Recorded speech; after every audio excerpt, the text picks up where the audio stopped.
In today's episode, reviewing the Spurs' last 4 games, Keldon Johnson post All-Star break, the Spurs' defense in their first 11 games without Victor Wembanyama, the latest on De'Aaron Fox's finger injury, and previewing the upcoming games for this upcoming week.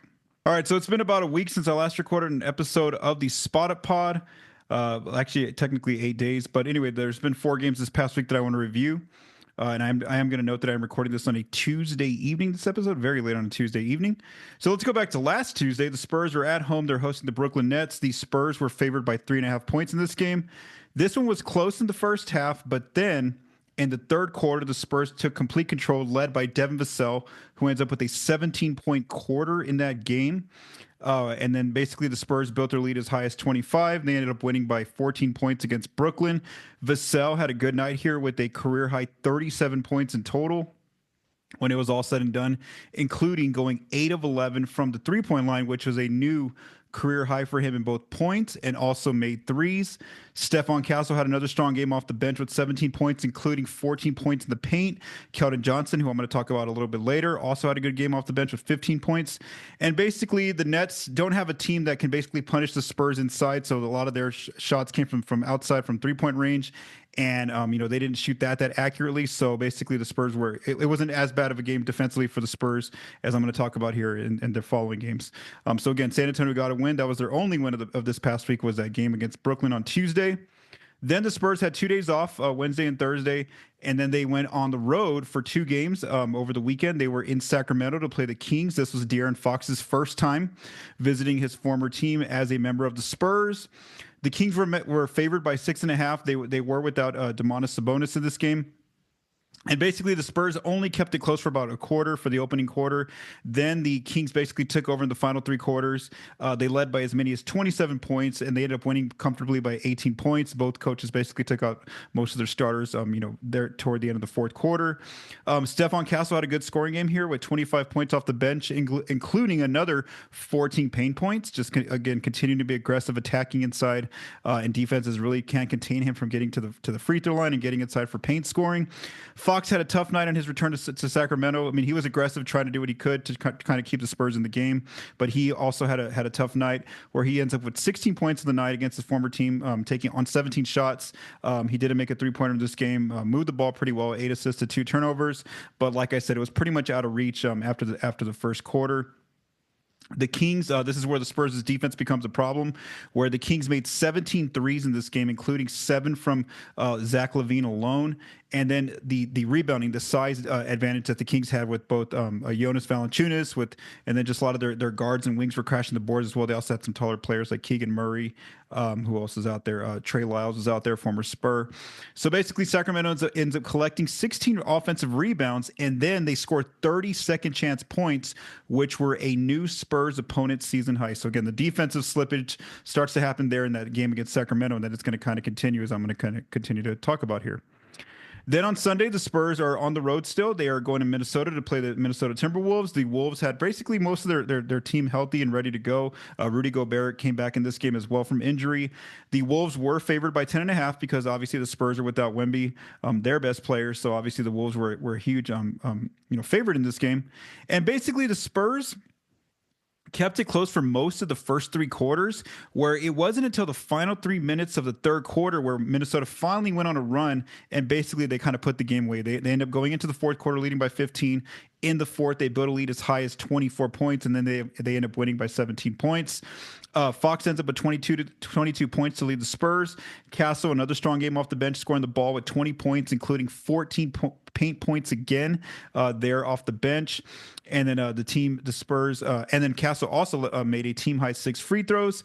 But, I think it was Fox who said this, or one of the players said this, where basically like the Spurs did enough to win this game. They end up scoring 124 points against the Wolves. They shoot 55% of the floor, from the floor, and then they also only turned it over 12 times. So again, offensively, they put a pretty good game together. It was the defensive end of the floor where Minnesota ends up scoring 141 total points. They made a Spurs new opponent season high 21 threes on the Spurs' defense, shooting 50% from the outside, which is very efficient. And then not only that, they were also scoring a lot of paint points inside. And then, of course, the second chance points, they basically matched what Sacramento did, where I mentioned that Sacramento scored 30 second chance points against the Spurs, which was a new season high. Well, Minnesota did that as well. So, again, 60 points in those two games combined in second chance points. So, again, the size, the rebounding issue continues to be an issue for San Antonio as they're going through the stretch without Wemby. And then on Monday, the Spurs were back home in the Frost Bank Center. That was I was able to go to that game. I was in San Antonio for a few days, and so I was able to attend this game. And on paper, this looked like this is going to probably be a Spurs win because here were the factors. The Spurs were favored by 7 points. Again, they haven't really been favored at all since Victor went down. It's only been 2 games now that they've been favored in since Victor without Wemby. So they were favored by 7, the most they've been favored by. The Mavs have been really dealing with injuries where they literally only had 8 healthy players available. So all they had was 8 healthy players. And not only that, Dallas came in struggling where they were on a 5-game losing streak. But it didn't go according to plan as far as what Vegas thought. Basically, it was close throughout. Nobody ever really moved away from each other, the Spurs and the Mavs. No team ever got a lead as high as, I think, 8 or 7 points the entire night. So basically, it goes down to crunch time. In crunch time, Dallas enters crunch time, the final 5 minutes, with a 3-point lead. In those final few minutes, both teams basically exchange baskets where the Mavs outscored the Spurs in crunch time 16-15, and that's enough to hold on for a 4-point win. Harrison Barnes has a really good game with 29 points in the starting lineup, including 16 paint points. He was a perfect 8 of 8, driving the ball into dunk layup range. I mean, just relentless in attacking the basket for layups, for dunks. He also had 12 points from 3. Keldon Johnson had a strong game off the bench with 28 points total, including 12 in the paint, attacking inside, also 12 from 3, 12 points from 3. And then Vassell had a good scoring game with 24 points here, with 14 points in the paint for him as well. Those were the Spurs' 3 leading scorers. But just like the game against Minnesota, the Spurs did enough to win offensively, as Keldon Johnson said after the game. They scored 129 points. They shot well from the floor, 52% as a team. They only turned the ball over nine times. However, when we look at the other side of the floor, that's where the issue was again. The Mavs, with again just 8 players playing for them, end up scoring 133 points total. And not only that, they actually struggled from 3. They didn't shoot an efficient percentage. And I went back and looked at their wide open threes data, and they were basically like 3 of 19, I think, on wide open threes. So it wasn't even the outside that was the problem for the Spurs' defense. It was the inside, where Dallas still scored with just 8 players, 62 points in the paint. And they made an opponent's season high 27 free throws. They just continued to get to the line over and over again. And then toward the end, the Spurs did have to intentionally foul them for a few possessions. But still, they end up making 27 free throws, which is a new opponent season high for a Spurs opponent. And then still, even with 8 players available, Dallas still got on the boards as well, and they ended up scoring 24 second chance points, which were a lot for a Spurs opponent. So again, my prediction last week, when I last recorded my episode, I forgot that I wouldn't have recorded before the Dallas game. So I would have honestly said the Spurs should beat Dallas. So I would have gone 2-2 in my prediction. No, the Spurs went 1-3. Vegas also said the Spurs should have gone 2-2 this past week. They ended up going 1-3. So again, a tough week for San Antonio out there. Now, they are currently, as of Tuesday evening, they are now 26-37, just so 11 games under 500, the most they've been, the furthest they've been from 500 this season. They now have 19 games left. One good thing this did for the Spurs on Monday night is at that time, by them losing that game, they had actually been at 9th in the lottery order. But on this night, on Monday evening, they had actually tied the Bulls in terms of being tied for 8th in the lottery order. So again, the Spurs are, the more they lose, it does help their lottery chances. And we are seeing that they're not too far from striking distance with teams such as Chicago, who were 8th, Philly, who's 7th, Brooklyn 6th, and then Toronto 5th. But the Spurs do have some opponents that where they might be able to get some wins, as I'm going to talk about here a little bit later. So maybe losing games isn't going to be totally in the picture right now. Early on, especially with this coming week with the schedule they have in front of them. All right, so last week I really focused on Stephon Castle and how he was doing so far through his rookie season, and again he's had some really strong games as I mentioned there, where at one point I think he had scored 6 games in a row with double digit paint points, and then he had a streak there where he was scoring like 5 of 7 games with 20 or more points. So Castle's done a really good job, as I mentioned last week, about really adapting to that new role of coming off the bench where he stays aggressive, he's getting into the paint. Teams are really having trouble with him, and if they can't stop him from getting into the paint, they're actually fouling him, and that's where he ends up leading the team in free throw attempts, and sometimes makes on most of these games recently. So again, I spent a lot of time last week on Castle, if you want to go back and listen to that episode. But the player I want to highlight this week, who's been playing pretty well, especially offensively, off the bench, is also Keldon Johnson. So I want to talk about Keldon, how he's kind of doing, looking at his numbers, both pre-All-Star break and then post-All-Star break. So, and really we could also say, pre with Wemby and then pre without Wemby. I mean, and then post without Wemby, because, after All-Star breaks when Wemby hasn't been back, due to that blood clot issue that he's recovering from. So Keldon, let's talk about before All-Star break. 49 games played, so that's the bigger sample size, obviously. 23 minutes a night off the bench, 11.5 points on 9.5 shots, shooting 45% from the floor. 3.6 three-point attempts, making just 30% of his threes. So again, he was really struggling before the All-Star break from outside, just making 30% of his threes. 2.4 free throw attempts, and then 77% from the free throw line. 4.5 rebounds, 1.4 assists to 0.9 turnovers, 0.6 steals, 0.2 blocks, and a usage percentage of 20.2%. That's going to be important here as I talk about post All-Star break. Now let's go to post All-Star break. Again, the sample size is very small. It's only 11 games so far that he's played in post All-Star break. Also, on the floor all these games without Wemby. He has seen an increase in his minutes, barely by 3 minutes. So he's now playing 26 minutes a night post All-Star break. But it's his scoring that's really taking a huge bump up. So he's averaging 16.6 points per game right now post All-Star break on 10.6 shots. So again, that's basically plus 1 extra shot per game that he's getting right now. But it's his accuracy that's really improved, both his finishing around the rim and then also his 3-point shots. So right now, post All-Star break, he's making 61% of his shots overall from the floor. His 3 volume has basically stayed the same. Like I said, 3.6 pre-All-Star break. He's only taking 3.7 threes post-All-Star break. So it's not like he's forcing a lot more threes up. He's taking the same amount.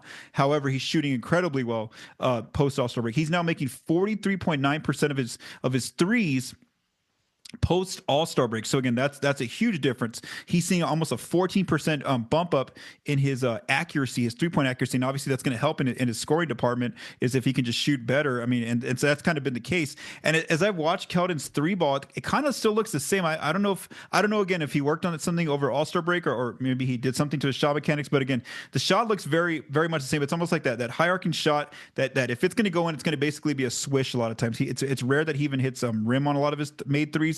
It's usually a lot of like swish, and if it's not a swish, it's going to be one where he probably misses. So again, right now he's shooting very well post All-Star break, 44% from beyond the arc. Free throw attempts have gone up barely, at 3 free throw attempts. So again, what is that, 0.9 increase, or 0.6 increase. His accuracy has gone down a little bit, 70%, but again, not too much. Rebounds are pretty much the same, 4.7 right now compared to 4.5. Assists have gone up a little bit, 2 assists compared to 1.4, but his turnovers have also gone up from 1.4 now to 0.9 before. Steals have basically stayed the same. Blocks have stayed the same. And then here's the key factor, like I mentioned, usage. So here's what we see. His usage post All-Star break hasn't increased really. It's only 20.3%. So basically, he's still getting the same amount of impact in the offense, being able to shoot the ball, pass to his teammates, get fouled, or turn it over. Those 4 things, which is what usage ties in. So he's getting basically the same usage. The thing is, right now he's just shooting, incredibly well, both inside when he's driving inside and finishing, with his floaters, with his layups, with his dunks. But then also from outside, like I mentioned, just the fact that his 3-point shot has really increased, has really, really helped him out. And so I think that's the thing to watch for Keldon, is obviously it's a smaller sample size. It's only 11 games, so we'll see how he finishes up these last 19 games. But that's the question, is why is this happening now? And, can he bring this forward with the Spurs next year when Wemby's actually healthy and ready to play? Because obviously he showed in those first 49 games when Wemby was available, he wasn't able to bring this kind of production, especially like I said, a lot of it really comes down to his efficiency. He was finishing better. He's finishing better now. He's shooting the three ball better. Can he do that when Victor's available, on the team, healthy next season to start? And that's the question is, can he maintain this going forward for the rest of the season? But then also, can he bring this level of impact, off the bench next year? Because I think that's kind of what the Spurs were expecting. This player who's averaging almost 16 points a game, maybe 15 points a game, when the whole team's fully healthy. So again, we'll see if he can do that. Because if he can be an immediate spark plug off the bench, like we're seeing right now that he's been doing, immediately checking in alongside Stephon Castle. They've actually, as I looked up the numbers post All-Star break, aside from Fox, they're both the second and third leading scorers. Where Keldon's at 16.6 points per game post All-Star break, and Castle's at 16.5. So they're basically the same there.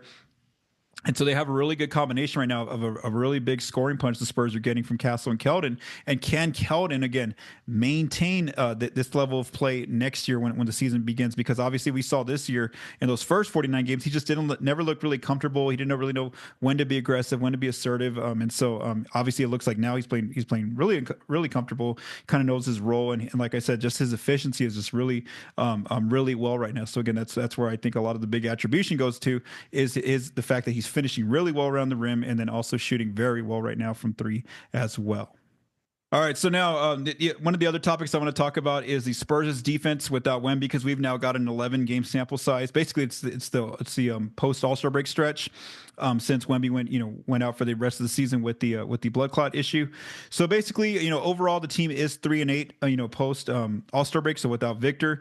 And obviously, they're losing their best defensive player. Basically, the player who is the favorite to win Defensive Player of the Year. You knew that they were going to have some difficulty on defense, and it's really showing. And that's kind of what I want to do in this episode is kind of look at,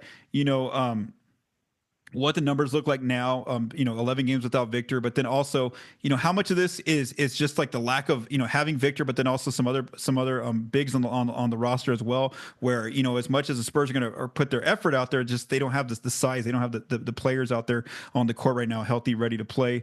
So that's kind of where part of this discussion goes as well. So let's just talk about their defensive numbers. Just look at what's going on here.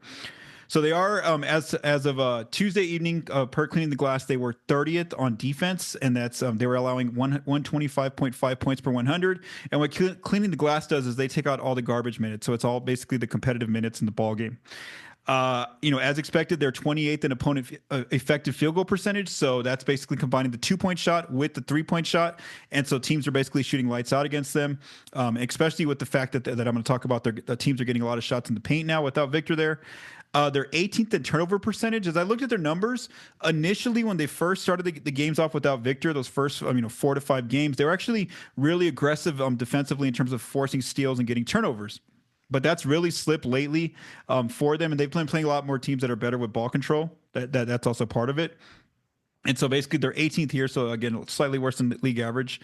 And obviously if you've been watching the games, if you've listened to Coach Johnson's comments, if you've listened to the players' comments, rebounding is a huge issue for this team. And like I said, some of this is not really in their control just look at the height that they have out there. So right now they are 29th in opponent offensive rebound percentage. Teams are collecting 35% of their missed shots against the Spurs. And here's the issue. Like I said, in terms of just the players on the roster, they're obviously missing their tallest player, which is Victor, 7'6". They're missing their second tallest player, Charles Bassey, who is 6'6". What is he? Bassey 6'10". They traded their former taller player, who was at least, I think he was 6'11" or a 7-footer, which was Zach Collins. He got traded, to get De'Aaron Fox. Obviously, the Spurs, that's just part of the trade that had to happen. So, but aside from that, the Spurs just don't have any other options. Obviously, they went out and they signed Bismack Biyombo for the rest of the season. He has his moments defensively. He has some. He's a veteran who kind of plays. Knows Chris Paul, can kind of set screens out there. He's just a veteran player out there. So obviously, he's bringing some elements, both defensively, getting a few blocks here and there. Also, he's had a few double doubles. Finishes rolls on the rim. But again, he's only a 6'8" big. So again, your starting center is 6'8", and then not only that. So again, we say that Wemby's out 7'5", 7'4", whatever his height. Then we have Charles Bassey's out at 6'10". So then their next tallest player, the Spurs on paper, is Sandro Mamukelashvili. He's only 6'9", and he doesn't get consistent minutes. He gets spot minutes in certain games. Lately, he has been checking in like in first quarters and third quarters at different times, but he's not always out there. So again, you're losing height without Mamu on the floor. And then Jeremy Sohan, Bismack Biyombo, and Harrison Barnes, all three of those players, they've been playing the 5 role. They're all 6'8". Sohan's currently dealing with an injury as well. And then Keldon Johnson's also had to play some backup 5 as well in different roles. And so he's only 6'5". So again, part of this rebounding issue is going to be an issue. I mean, just the fact that there's just a lot of small players out there. They don't have a traditional big over 7 feet on this roster without Wemby, and obviously he's out for the rest of the season. So part of that, yes, is just they're going to be at a size disadvantage no matter what. And then so it's really up to the guards and the wings to kind of just gang rebound and really just, communicate as much as they can, put as much effort as they can into getting the boards. But obviously it's been an issue for them. Almost every team they play is going to have a size advantage. Even the loss of Dallas, that size advantage was exposed with Kessler Edwards, who's a two-way player, two-way contract player, ends up with I think it was 16 or 18 paint points against the Spurs. And then also Dwight Powell comes in and has eight paint points as well against their defense. They were doing a pretty good job with the opponent free throw rate. They're 11th right now post Wemby, without Wemby, but it became an issue for them. We really saw in that game against Dallas where the Mavericks got to the line and ended up making 27 free throws.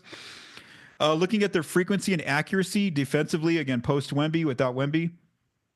Obviously, this was happening when Victor was on the court. Whenever Victor would take a rest, the Spurs' the opponent's frequency of shots at the rim just skyrocketed, and so that's obviously now been the case for 48 minutes a game, where the Spurs are now 27th in rim frequency, where teams are attacking them inside according to Cleaning the Glass. Teams are finishing well against them because the Spurs' defense is 20th in accuracy there. They're fourth in mid range, allowing the fewest mid range shots, but that's also because teams are getting either rim or they're getting threes against them. But then when teams do take mid range shots, the Spurs are 28th in opponent accuracy from mid range. And an example here is a player like DeMar DeRozan had a good game against the Spurs in mid range. Klay Thompson had a good game. Again, a lot of those teams don't really take mid rangers, but there's select shooters that can take advantage of the Spurs having that open space there in the middle of the floor. The area of the 3-point line that they're really allowing a lot of attempts from is the corner three. So teams are, kind of getting inside and either kicking out, and a lot of the times they're swinging around and getting good shots at the corners. And so that's where the Spurs are 24th, and they're allowing, in terms of allowing the most corner threes. They're 16th in corner three accuracy. So again, teams are kind of shooting about league average there against them. And then they're actually kind of okay here in terms of arc threes. So again, in arc threes that above the break three, they're 10th in frequency of shots from there. So again, that's not too bad, but teams are shooting well there. The Spurs are 22nd in opponent accuracy from the arc three. In the half court, that's also been an issue for the Spurs. They're 27th in half court defense right now. They haven't really been letting too much transition defense be an issue for them. So that's kind of a good sign for them. But again, in the half court, teams are kind of just picking them apart and scoring efficiently. One thing I also did was I kind of just broke it down by quarters, their defense, and I kind of wanted to see, where's the issue really happening, and it kind of just follows the tail of these games, as I mentioned before, both this week and also the last few weeks since Wemby's been out, is that we really see that the Spurs are either winning a game or they're kind of right inside, they're hanging tough with their opponents in the first two quarters, and then all of a sudden the third and fourth quarter get here and the games just completely get away from them, and this kind of paints that picture with their defense. So here's the numbers. In the first quarter, they're actually a top 10 defense. They're allowing 108.7 points per 100. So again, 10th in first quarter defense. So again, the game's just starting out. Then the second quarter comes, and then their defense starts to fall apart. Then opponents go from 108.7 points per 100 in the first quarter to now 123.4 points per 100 in the second quarter, which moves them to 26th defensively. Then it gets worse in the second half. In the third quarter, teams come out scoring 135.8 points per 100, which is 30th, obviously last. And then in the fourth quarter, doesn't improve that much better, where it drops down to 125.1 points per 100, but that's 28th. So again, it's really more so, well, actually, defensively, it really starts in the second quarter. quarter, but just skyrockets there in the third and fourth quarters, and that kind of follows the rhythm of these games where we see that the Spurs are able to hang tough with these teams for about a half basically, and then all of a sudden the game just runs away from them. And part of that again is missing their best player in Victor Wembanyama, and like I mentioned, some of the stuff they just have no control over, like the size disadvantage that they are facing right now with the roster that they have in place for these last 19 games of the season. We also see just I looked at the kind of the overall numbers. We do see that they're getting into these like track meets, I guess you would say, where like they're going and scoring a lot of points and shooting efficiently, not turning it over. But then the other team's coming back and doing the same thing to them. So they've allowed 120 or more in 6 of their last 11 games. Obviously, without the leading shot blocker in the NBA, Victor Wembanyama, the team is going to have an issue with blocks, and so we've seen that their block numbers are really cratered here. But that's expected. I mean, they're losing a guy who's blocking almost 4 shots a game on his own in Victor. And so I think, the players who really come through for the blocks right now are Bismack Biyombo's been doing a good job. Even Devin Vassell's been doing a pretty good job getting some blocks there. But again, overall, the team block numbers have really taken a hit, which that's expected again without Victor on the team. And then, like I mentioned, the last area is those opponents' second chance points. And that just paints the picture of teams getting those extra rebounds against them. And that's more so that size issue and teams just kind of scoring inside. That's just been a huge issue. So again, overall part of this is personnel, the players that they have on the floor. This team is built to have Victor anchoring the defense, being down there to help in the paint scoring or paint defense and rebounding. And then also, as the players have talked about, yes, Victor's not there, and even like right now, Jeremy Sohan's been out for a game and Charles Bassey's out, but still, it comes down to communication. How much can you limit, as Mitch Johnson said, the point of attack defense, at least trying to stop those teams from kind of penetrating the lane and either getting to the free throw line or kicking out for 3-point shots. And so that's kind of also on the players that are still out there, at least try to, even though you may not have a deterrent, a deterrence there in the front court once they get into the paint with Victor being gone, at least try to do what you can to kind of try to limit that initial point of attack there of the players, the guards and wings kind of getting into the paint. But again, we'll kind of just see, what kind of, how they finish out the season defensively, because obviously that's been the huge issue for them. And it's not a surprise, losing their best defensive player, the player that was going to probably be defensive player of the year here in Wemby. Let's keep going. Also on Friday, De'Aaron Fox provided some interesting news on Friday after that game against Sacramento.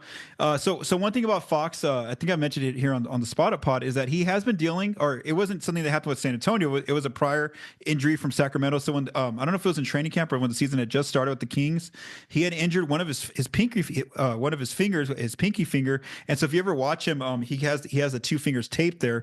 And so basically he said that this is something that needs to probably have off-season surgery to fix. It's not going to be something that can be fixed, during the season.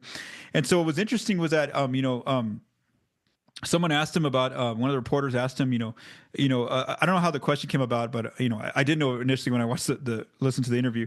But anyway, basically, what are the Spurs going to do with that, or what does he plan on doing with the finger? And so he basically said that he's planning on having it checked out when the Spurs go to LA in their next game against LA, which is the Lakers on March 17th. And I want to read you the full quote just to kind of explain this situation. So he says, "We're shooting for whenever we're in LA because the doctor's in LA, so it's because the doctor is in LA, so it makes it a lot easier. The surgery may or may not happen that day." So again, the Spurs visit the Lakers on Monday, March 17th. And so again, we don't know right now. This team hasn't said anything, publicly about, is Fox going to be shut down if he has to have surgery on that day, on that finger, if it goes through, is he out for the rest of the season, which is basically going to be like 16, 15 games left at that point.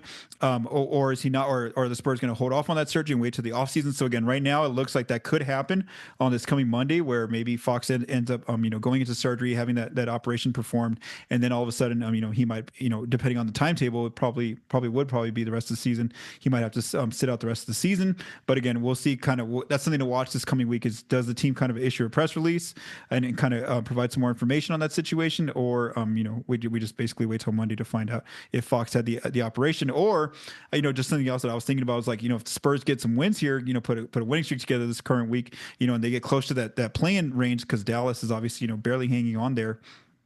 In the 10th spot, does Fox and the Spurs maybe look at maybe not going with this operation, waiting to the offseason? So again, that's just some interesting questions to watch.